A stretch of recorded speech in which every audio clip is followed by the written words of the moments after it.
ऋषि मुनियों के वरदान से हुआ था। हनुमान जी का जन्म जानिए।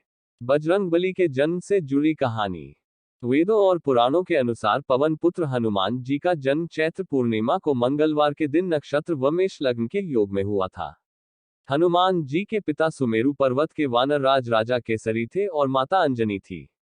प्रभु राम को सर्वस्व मानने वाले और रामचरितमानस के रचयिता गोस्वामी तुलसीदास ने एक चौपाई में लिखा है कि मंत्र महामणि विषय ब्याल के, मेटत कठिन कुआं भाल के।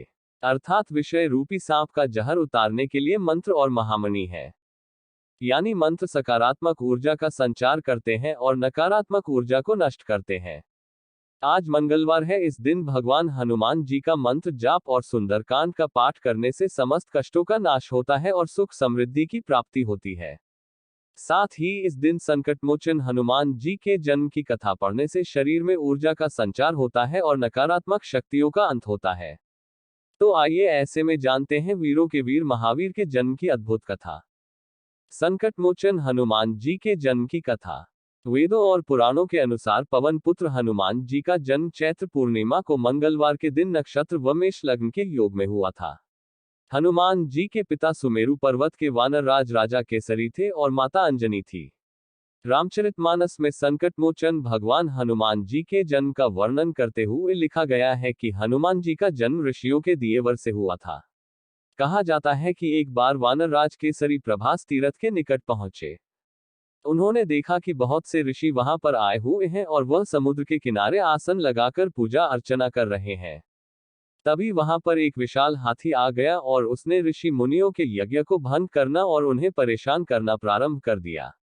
तभी वानरराज केसरी ने पर्वत के शिखर से हाथी को उत्पात मचाते हुए देखा। इसे देख उन्होंने इस विशालकाय हाथी के दांत तोड़ दिए और उसे मार डाला।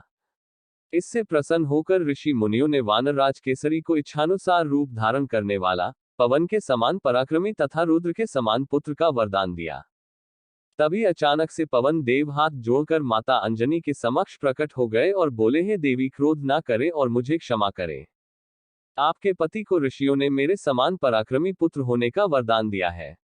इसी कारण मैं विवश हूं और इसी विवशता के कारण मैंने आपके शरीर का स्पर्श किया है। मेरे अंश से आपको एक महातेजस्वी बालक प्राप्त होगा। उन्होंने इससे आगे कहा कि हे देवी, भगवान रुद्र मेरे स्पर्श द्वारा आपके पुत्र के रूप में प्रविष्ट हुए हैं। वही आपके पुत्र के रूप में प्रकट होंगे। इस प्रकार वानरराज केसरी के यहाँ भगवान शिव के रूप में स्वयं अवतार लिया है।